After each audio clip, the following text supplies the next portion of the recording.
What's going on, guys? Smart Prodigy back again with another video. And in today's video, as you can tell by the title, well, actually I don't really know what I'm titling this, but I am going to be going through my baseball card collection, closing my eyes, picking a random card, and I'm going to tell you every single thing I know about that player. I believe every single card I have in here is from the 2012 season. One Christmas I got like the entire box set of all the MLB cards. So that's why I think it's either 2012 or 2013. So I have this big old binder full of cards, and I'm gonna go through and I'm gonna pick a random card, and I'm gonna tell you every single thing I know about it. Okay? So let's begin. I'm not looking. I'm gonna pull this card out right here.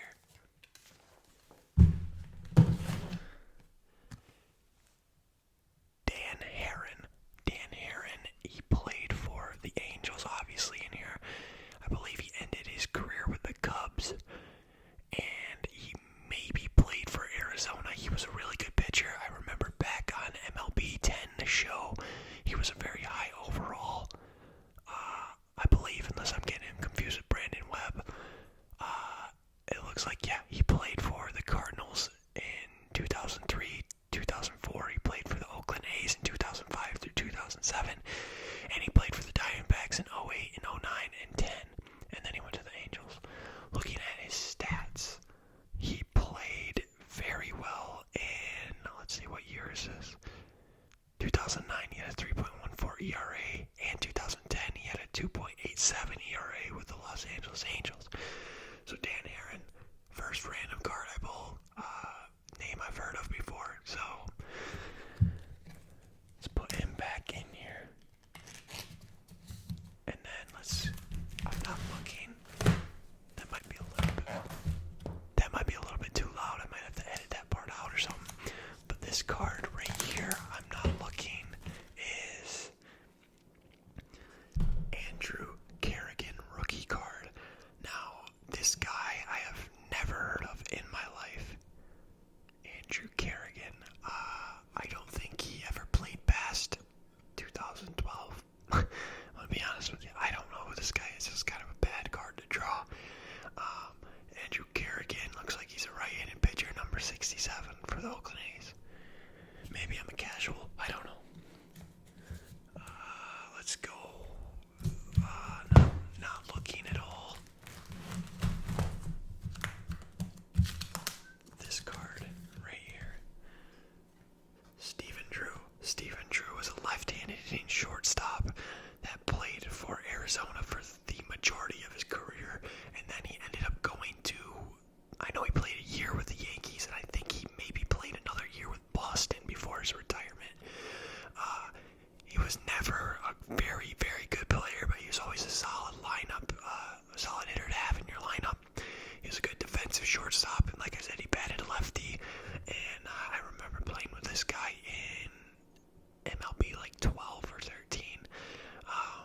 He's always kind of like a staple, not really in your lineup, but he was just an average guy that, got the job done. So that's Stephen Drew.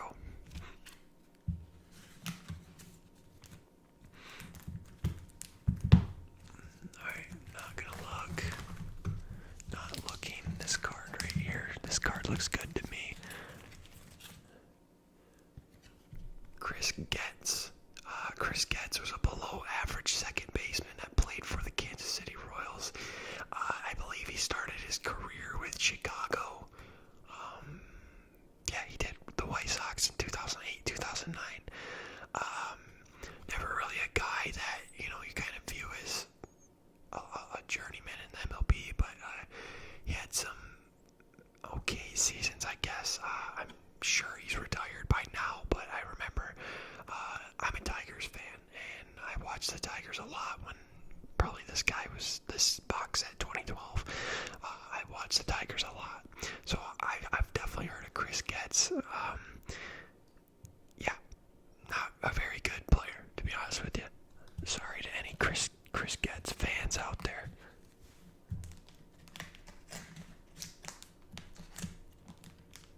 I'm struggling to put this back in.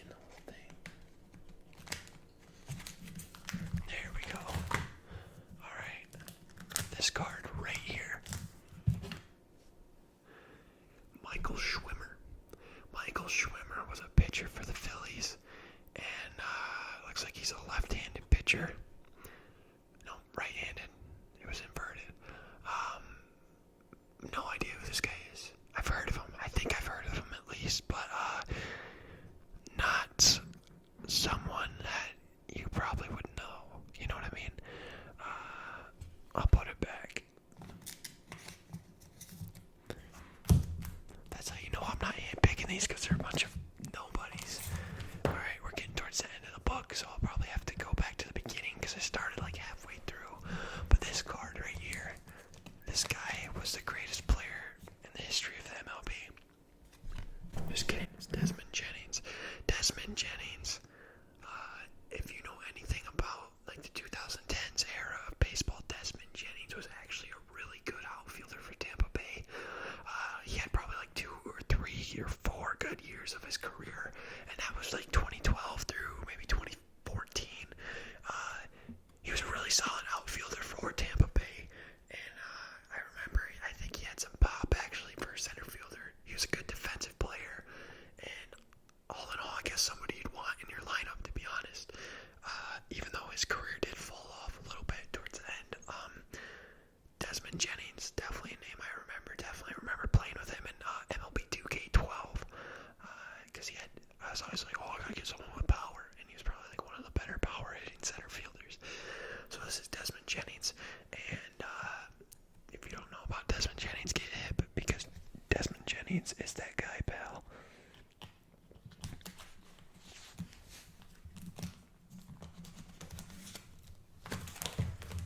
And now we gotta go back to the beginning of the book.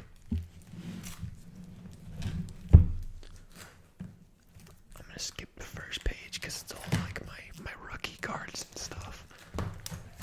Let's start here. This one right here. Anibal Sanchez.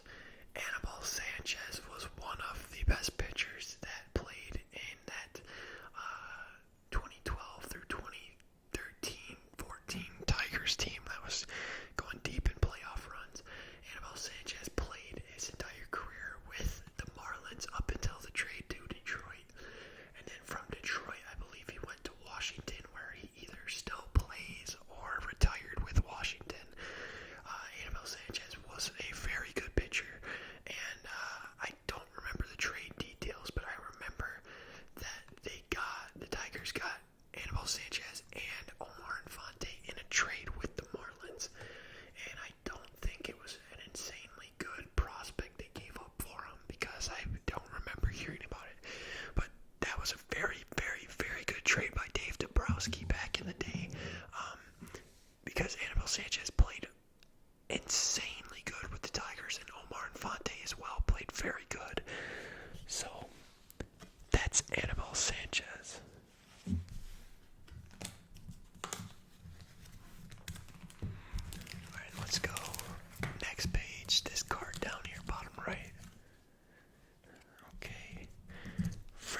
I'm surprised I actually pulled it.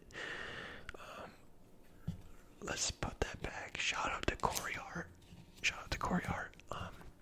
Love that guy. Alright. We're no longer on Milwaukee. I'll do one more page. And let's do this card right here, top left. Oh, Matt Garza. I view Matt Garza as kind of like that guy that eats up innings for you in your rotation.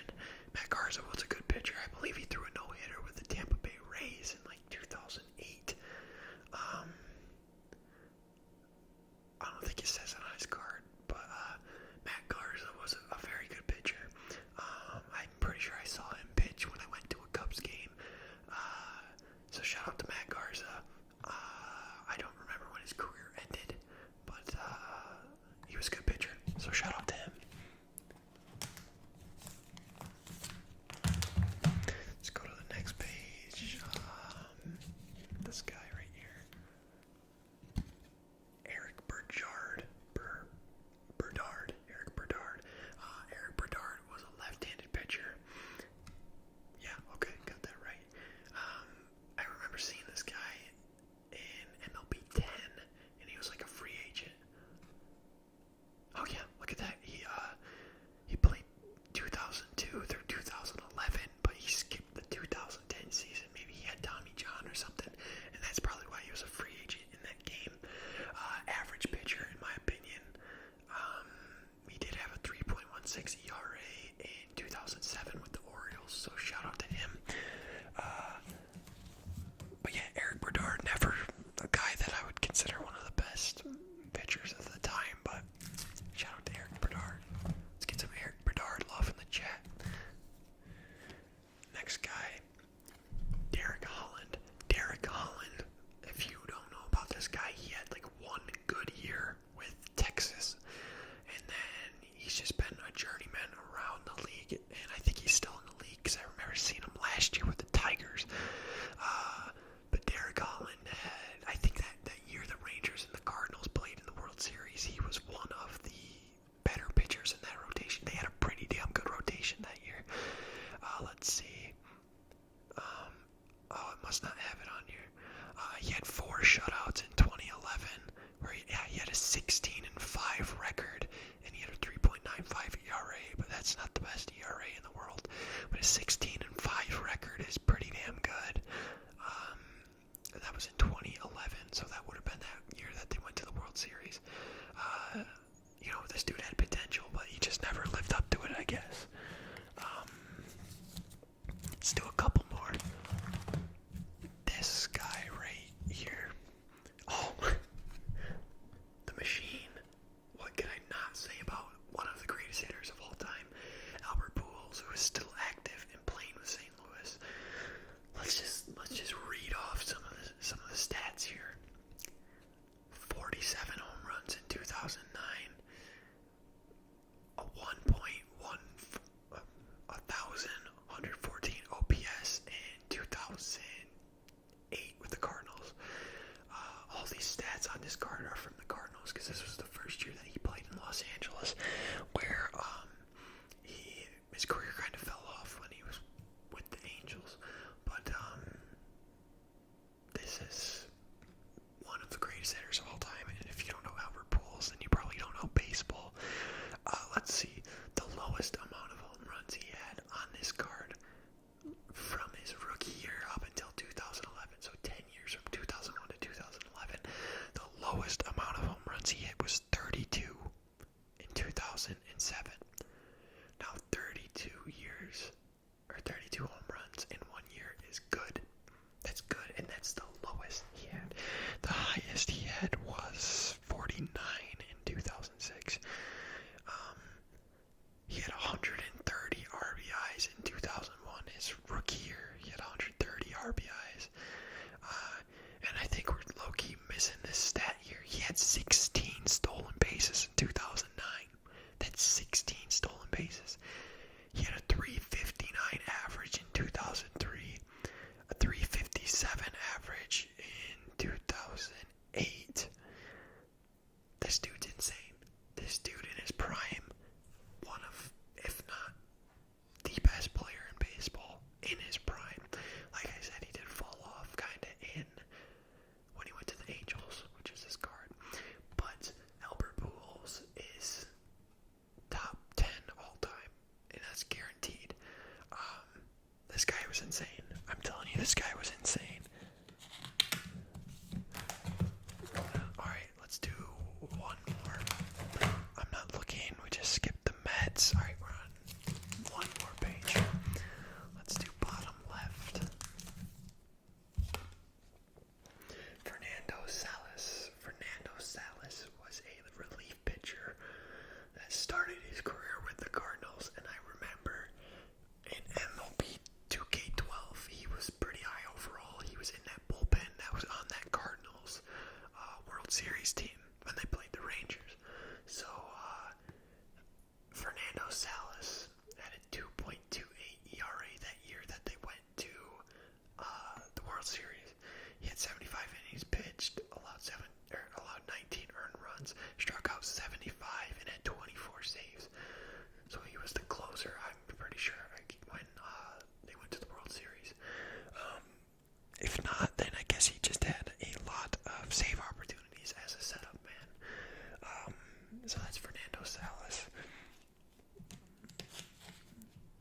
One more, come on. What's one more gonna do? Let's do, this is one more page here. Let's do top right.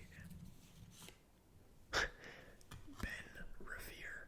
Ben Revere was an insane defensive player that played for the Twins, and I believe he went on to Philadelphia and then maybe played somewhere else to end his career. But this guy was never your guy you want, batting cleanup. He wasn't a power hitter. He was a contact hitter, and he was a speed guy, which is why he was so good in the outfield, playing center field for the Twins. This guy had a cannon for an arm. I'm pretty sure there's not thousands, but I'm pretty sure there's a bunch of highlights of him throwing out runners. He was very good in the outfield, but you give up your offensive value for someone very good on defense. There's a very fine line between players who are good and good on both sides of the field. Ben Revere, you would sacrifice a little bit of offense in your lineup to get this guy out in the outfield for his defense. So that's Ben Revere, and I'm going to call the video there. I appreciate you guys for watching, as always. Hope you're enjoying ASMR August. I know it's a couple days in